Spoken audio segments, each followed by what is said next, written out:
O Ministério Caçadores de Deus apresenta uma série que irá transformar a sua forma de viver e que irá revolucionar o seu relacionamento com Deus. Vamos aplaudir a Jesus bem forte. Graças a Deus por isso. Hoje eu quero falar com vocês sobre um tema um pouco polêmico, né? Mas eu dei o nome dessa mensagem de vida secular. Porque nós chamamos de secular na igreja aquilo que nós consideramos mundano.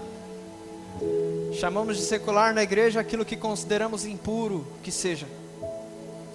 Mas então eu disse vida secular porque é impossível você estar nesse mundo e se separar totalmente dele e ainda assim viver o evangelho. Porque o evangelho só faz sentido quando ele está acontecendo na tua vida secular. Então em Marcos capítulo 16, versículo 15, Jesus disse assim, Marcos 16, 15, Jesus disse: Ide e pregai o evangelho a toda criatura. Ide por todo o mundo, pregai o evangelho a toda criatura. Sabe o que eu acho legal? É que eu fui ver o original e Jesus ele não diz ide, ele diz indo. E isso muda tudo. Não é vai para alguma missão específica e prega o evangelho. Não é vai para um altar e prega o evangelho. Não é vai num dia especial e evangelize pregando o evangelho. É indo. Porque aí por onde você for, ele disse, leve o evangelho. Você entende a diferença? Indo, pregue o evangelho. A maior arma contra o reino de Deus é fazer com que a igreja vire um clube. Porque aí nós não pregamos o evangelho indo, mas somente quando vamos. E aí é como se a gente tivesse uma certa satisfação, já que eu já preguei na igreja, então eu não preciso pregar no meu trabalho. Já que eu já louvei na igreja, então eu não preciso mais louvar na minha casa. Já que eu ouvi a palavra no culto, então eu não preciso mais me expor a Cristo quando eu saio da igreja. E aí a gente tira a essência, porque isso vira apenas um clube onde a gente se reúne e estamos presos. Mas Deus quer desfazer a panelinha espiritual,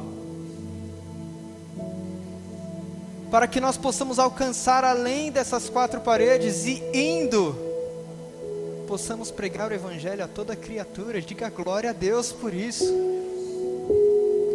Em Mateus 5,13, Jesus disse assim: vocês são o sal da terra, e se o sal for insípido, com que se há de salgar?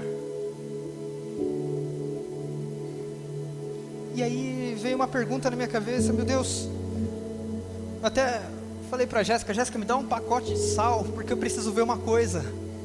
E ela arrumou um pacote de sal e eu fui ver, eu queria ver a validade. E lá no pacote de sal que estava na nossa casa, estava para 21 de maio, alguma coisa de maio de 2021. Maio de 2021, ia vencer. Mas aí eu fui pesquisar porque eu não fiquei satisfeito, eu falei, eu nunca vi sal estragado. Você já viu sal estragado? Eu nunca vi sal estragado. Eu falei, meu Deus, eu tenho que entender o que acontece aqui. E aí eu fui pesquisar, e eu pesquisei no Google, fui ver fontes e mais fontes, e eu descobri que na verdade sal não estraga. Eles são obrigados a colocar uma data de vencimento. E aquela data que eles colocam é o melhor período do sal, mas ele não vai estragar. Até aquele período ele tem a sua melhor qualidade. Mas depois daquele ele não vai estragar, porque sal é mineral, não estraga. Mesmo depois de anos e décadas, o sal não estraga. E aí eu vejo Jesus falando assim, mas o sal pode ser inútil. Ele pode não salgar. E eu falei, meu Deus, como? Eu coloquei a mão na cabeça e na hora Deus falou dentro do meu coração assim, você quer ver o sal ser inútil? É só não abrir o pacote.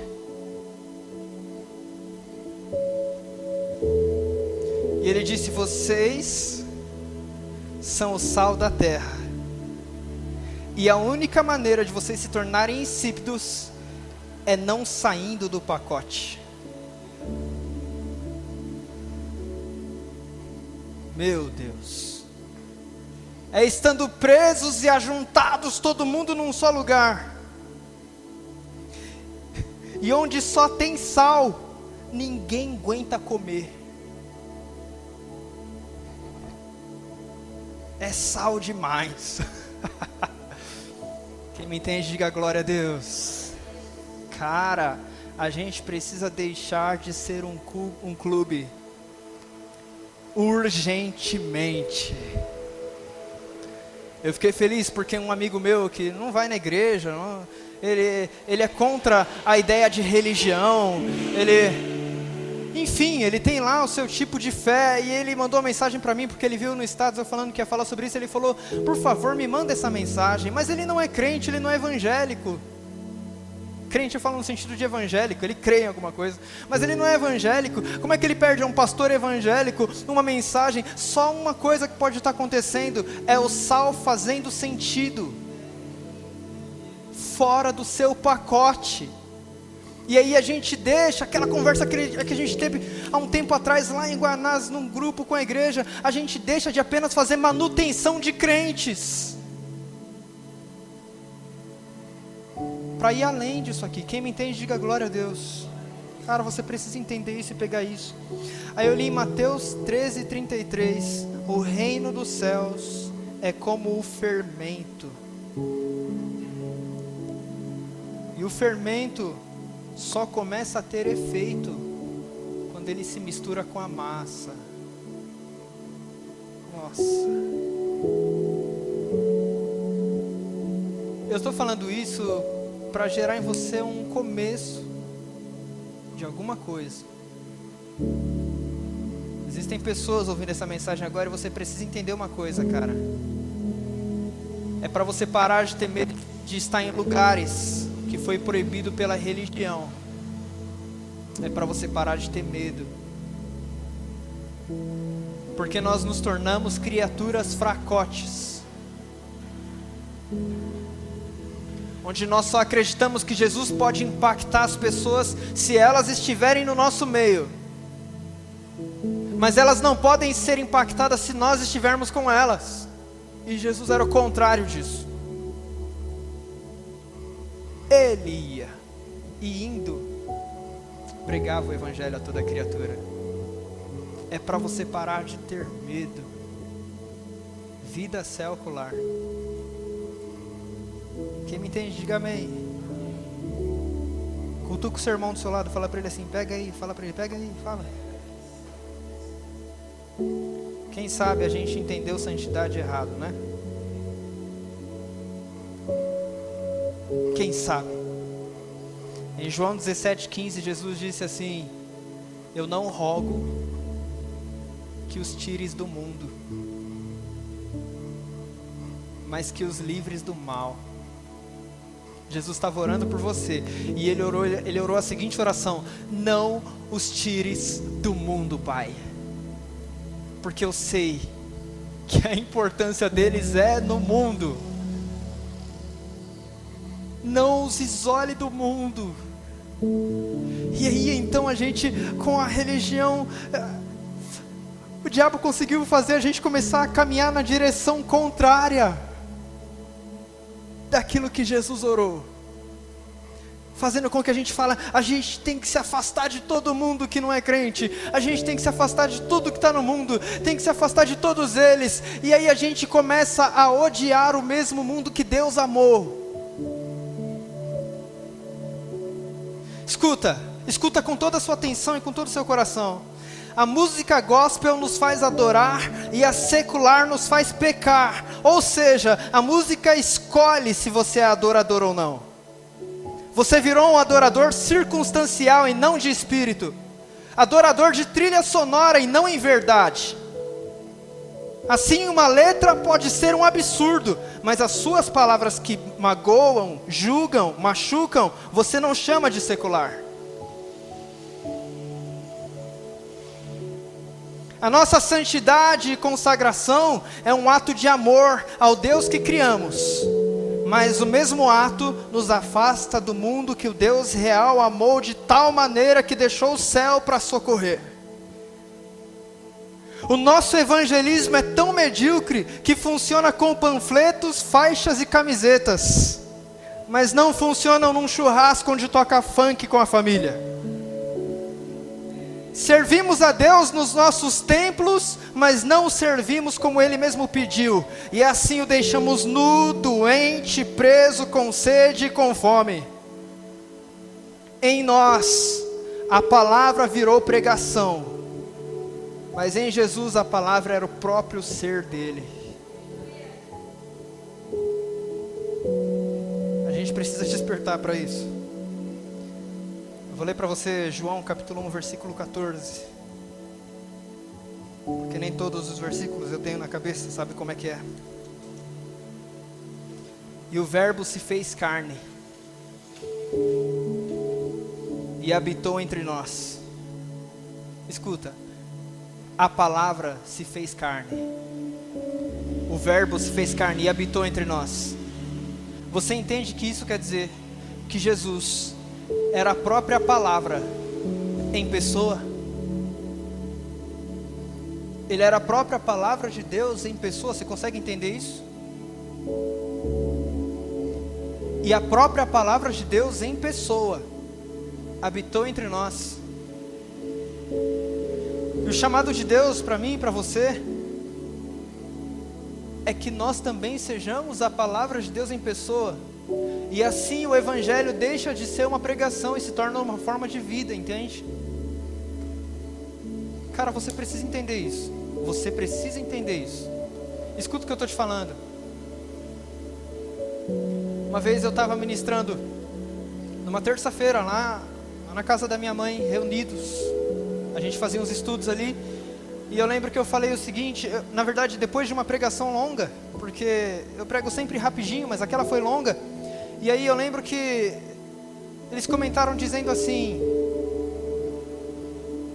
uma das pessoas, não lembro quem foi, comentou dizendo assim: se eu tivesse tanto conhecimento assim, nossa, como eu ia pregar? E aí eu lembro que eu falei, mas espera aí, a questão não é ter conhecimento, a questão não é saber um monte de coisa, a questão não é ter estudado um monte de coisa, porque Jesus teve uma vida inteira de pregação e não foi ouvido na sua pregação. Você entende isso? Que Jesus pregou e não foi ouvido, e se ele tivesse sido ouvido, Paulo diz, não teriam crucificado ele, se tivessem entendido a sua mensagem. Mas ele pregou e ninguém entendeu, e tem alguém melhor, com conhecimento melhor do que Cristo? Ele pregou e ninguém entendeu, mas um ato de amor fez com que os homens se ajoelhassem e falaram: nossa, era o Filho de Deus. E aí então você entende que na verdade a real pregação não são palavras, mas é uma vida. O verbo se fez carne. E hoje eu digo para você, seja o verbo de Deus, seja a palavra de Deus encarnada. E aí você não precisará pregar para que as pessoas alcancem Deus e o Evangelho. Segundo os Coríntios capítulo 3, versículos 1 a 6, diz assim: porventura, escuta, começamos nós outra vez a recomendarmos a nós mesmos, ou necessitamos, como alguns, de cartas de recomendação, ou de recomendação de vocês? Paulo está dizendo assim: Vocês estão com a necessidade que nós recomendemos a nós mesmos, porque vocês mesmos não são o Evangelho. Você precisa de que eu escreva cartas para que seja uma recomendação do Evangelho. Olha como isso é pesado. Paulo escreve dizendo assim: vocês precisam de uma carta que recomende o Evangelho. Eu tenho que recomendar a mim no lugar de vocês. Versículo 2 ele diz: vós sois a nossa carta, escrita em nossos corações, conhecida e lida pelos homens. Vocês são o verbo escrito. A gente começou a estragar tudo. Quando a gente começou a formar pessoas para aprenderem a entender a Bíblia, e só isso, ao invés de serem. Estragamos quando começamos a formar pessoas para saber falar da Bíblia. Porque então a gente precisa de cartas de recomendações. Você entende que quando Paulo fala carta de recomendação, ele estava falando de 1 Coríntios, e você entende que ele estava falando de 1 e 2 Coríntios, ele estava falando da própria Bíblia. Desperta, você precisa entender o que eu estou falando. Paulo estava falando da própria palavra, da própria Bíblia. Ele falou: vocês precisam dessa carta de recomendação para que as pessoas conheçam Cristo. Então está errado. Vocês são a nossa carta escrita.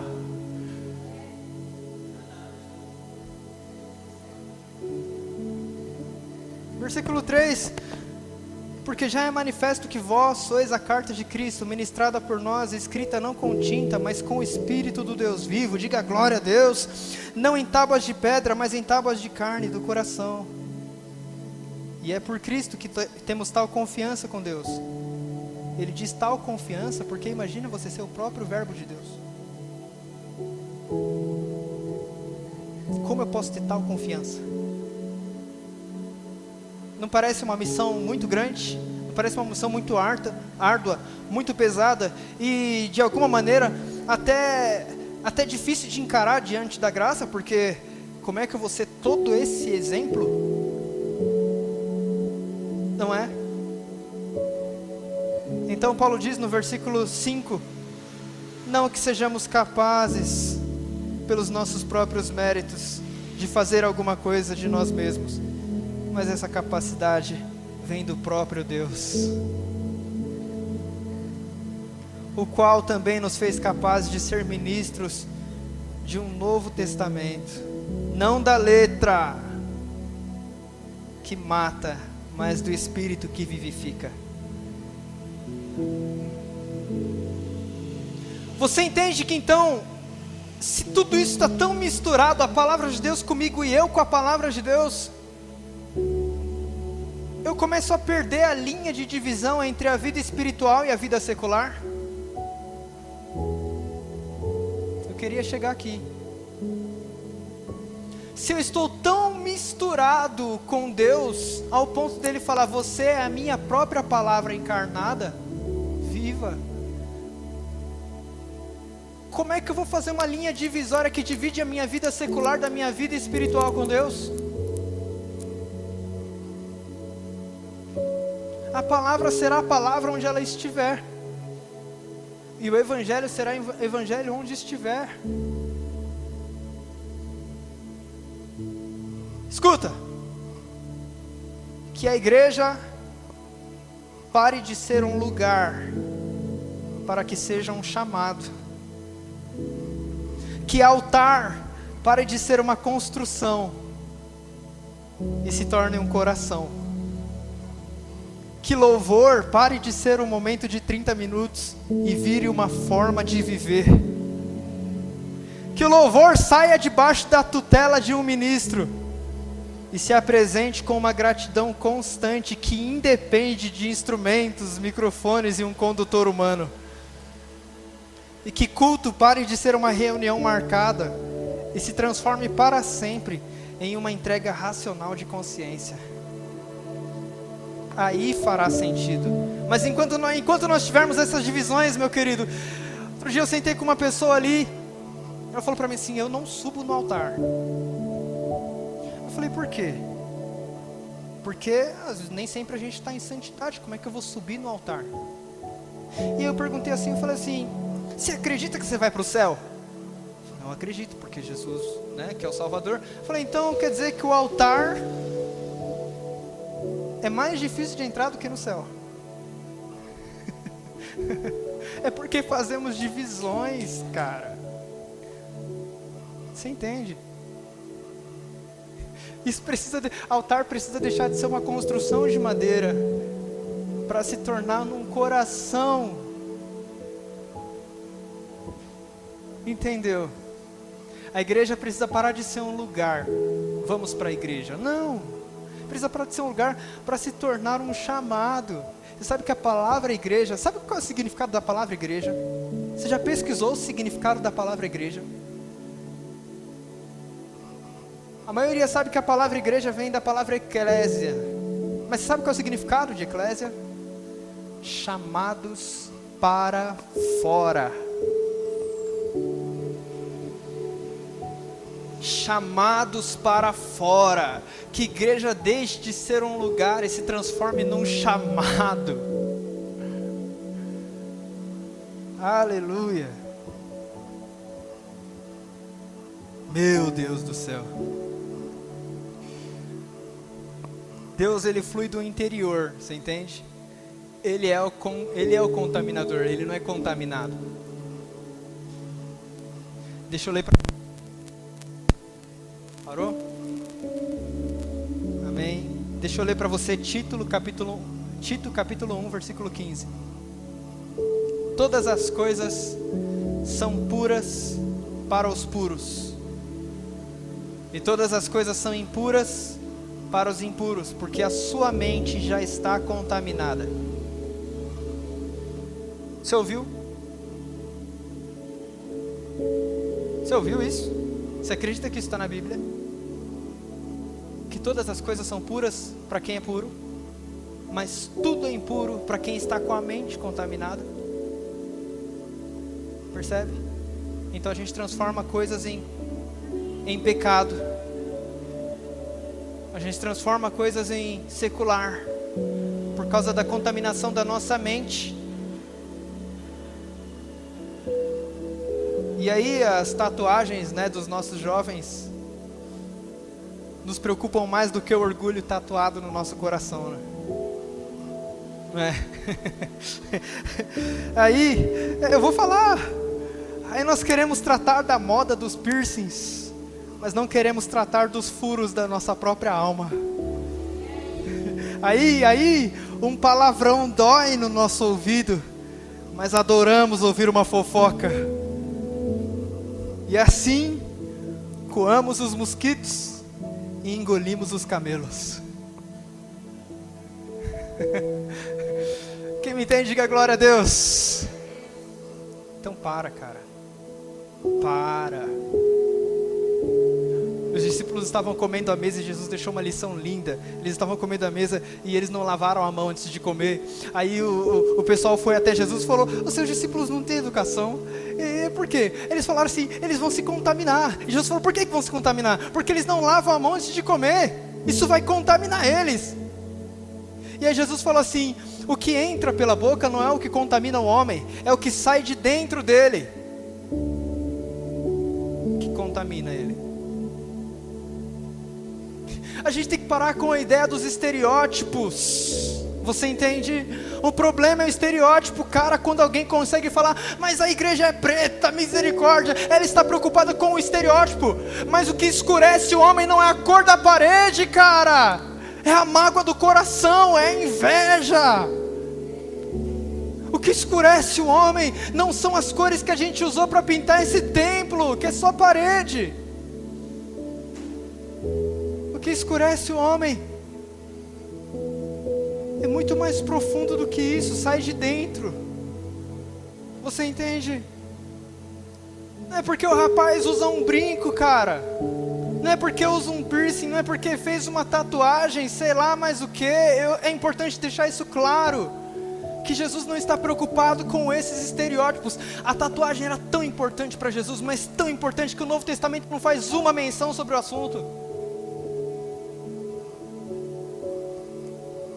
A gente precisa entender isso. Eu estou falando isso porque tem pessoas que se sentem diminuídas, se sentem julgadas, se sentem inferiores, e parece que perderam tempo na vida, porque Deus não pode abençoar tanto, porque o seu ministério vai ser menor, porque por causa disso, por causa daquilo, por causa de estereótipos. Amém?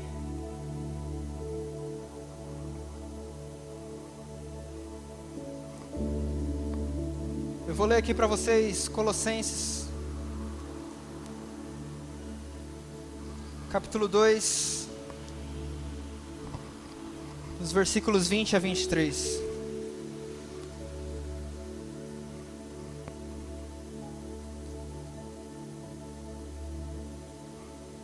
Você precisa entender uma coisa, que todas essas regras que foram colocadas, escuta aqui. Todas as regras religiosas e doutrinas que foram colocadas não foi por maldade. Em geral. Não foi por maldade em geral. As pessoas acreditavam com um coração sincero que era assim mesmo que tinha que ser, entende? E a ideia era fazer com que a igreja fosse santificada mesmo. Né? Coração sincero, mas se transformou numa doutrina. Mas a ideia era boa, a ideia era curar as pessoas. Mas não funcionou. E nunca vai funcionar. Deixa eu ler aqui um escrito de Paulo. Se, pois, vocês estão mortos com Cristo, quanto aos rudimentos desse mundo, por que vocês ainda carregam regras como se vivessem no mundo? Tais como, escuta, não toques, não proves, não manuseies, as quais todas elas perecem, porque são humanas, as quais têm na verdade alguma aparência de sabedoria, de devoção voluntária, que parece humildade, disciplina, mas não tem valor algum, e não podem curar a carne. Quem me entende, diga glória a Deus. Paulo está dizendo, cara, essas regras, não toque, não faça, não manuseie, não isso, não aquilo, não aquilo, não aquilo. Você precisa entender a cabeça de Jesus e do Novo Testamento, porque nós hoje temos a mente de Cristo. Ele não está preocupado com isso. Você precisa ter uma boa consciência, e essa consciência vem da graça de Deus em você, do Evangelho. Não é o pastor que tem que dizer para você onde você vai, você não vai. Você vê que a gente criou uma escolinha nos cultos. Pode isso, não pode aquilo, pode isso, não pode aquilo. E as pessoas se acostumaram de tal maneira que elas vêm até a gente perguntar, eu posso isso, eu não posso aquilo, eu posso aquilo, eu não posso isso, posso, o que eu não posso, o que eu posso. Você vê como está uma confusão na nossa cabeça tão grande que a gente nem sabe mais o que podemos, o que não podemos. Não toques, não manuseie, não faz. Paulo diz que são regras do mundo e não da igreja.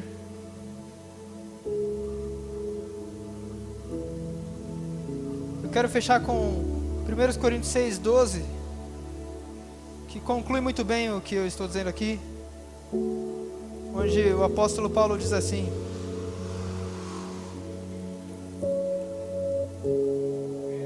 todas as coisas me são lícitas.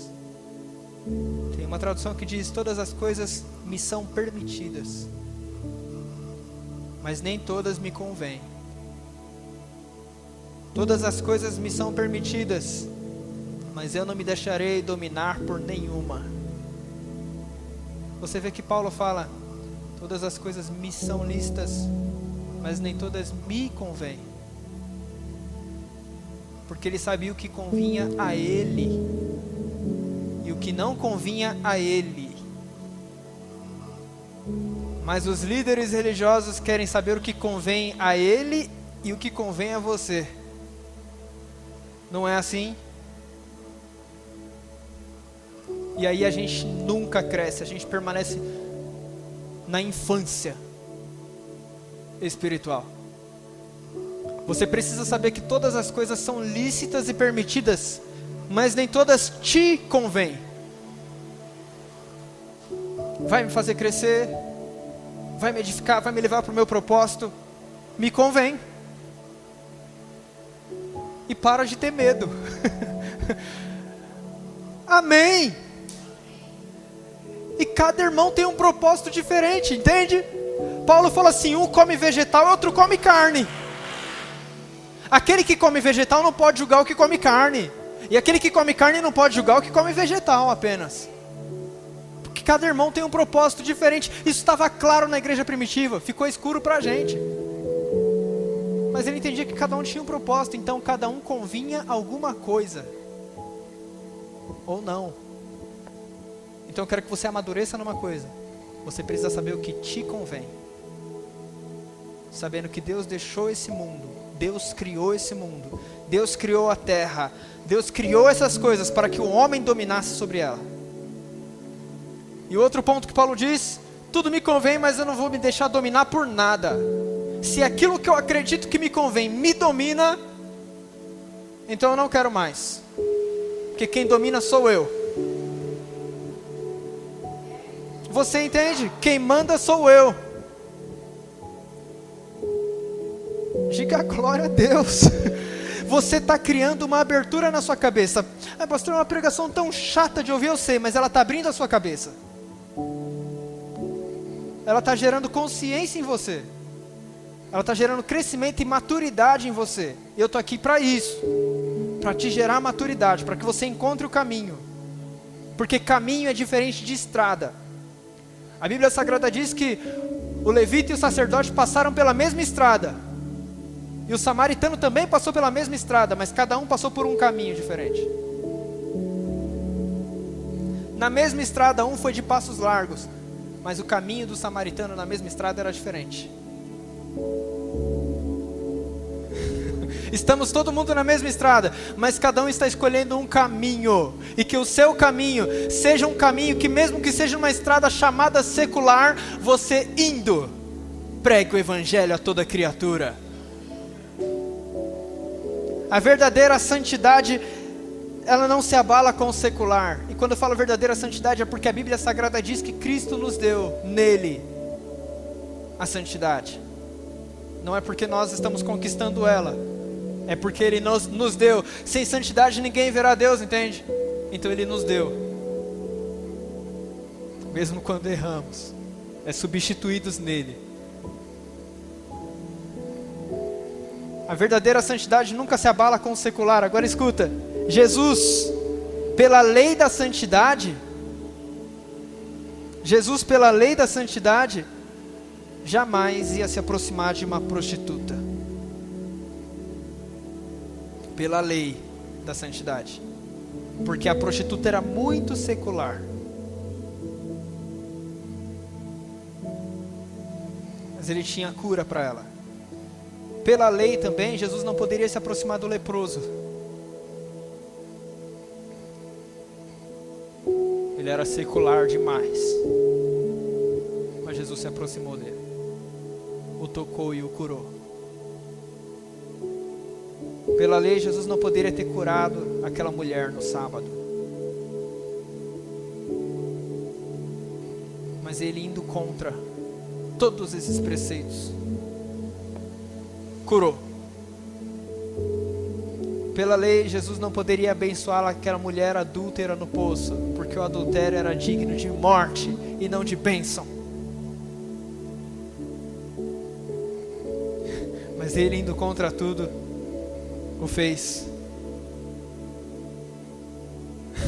Pela lei, Jesus não poderia tocar em um morto.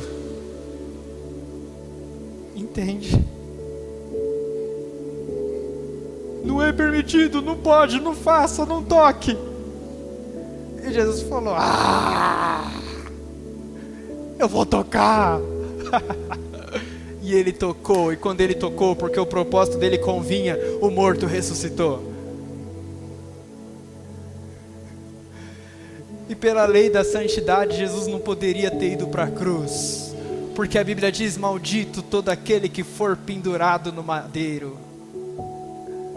Mas ele, indo contra todos os preceitos chamados seculares, se lançou naquela cruz, e a santidade dele não foi abalada, mesmo com todos os pecados do mundo sobre ele. A prova disso é que ao terceiro dia ele ressuscitou com vida.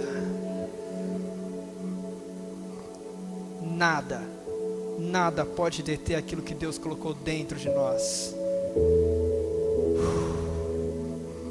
Ele não era contaminado pela lepra, a cura dele é que era contagiosa.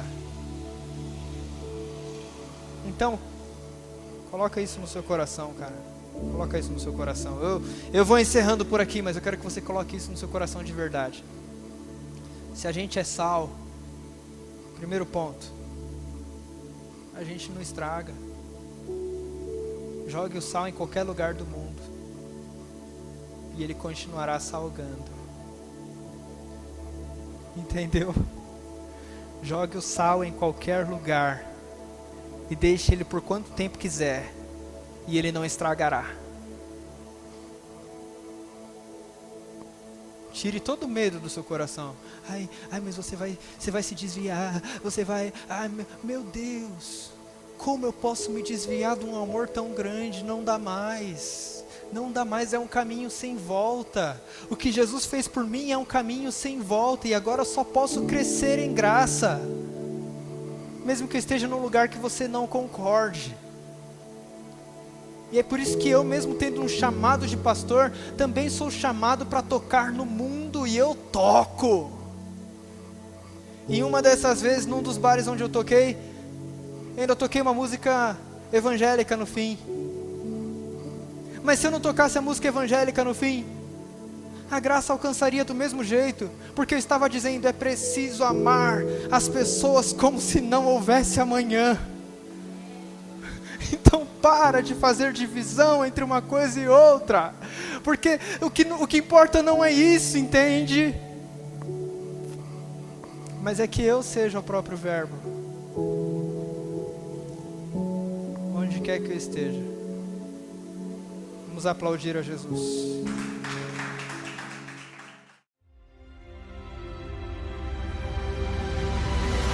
Compartilhe essa mensagem com seus contatos e nos acompanhe nas mídias sociais. Ministério Caçadores de Deus. Entre em contato conosco pelos números 11 952 81 0104 ou 11 952 81 6404.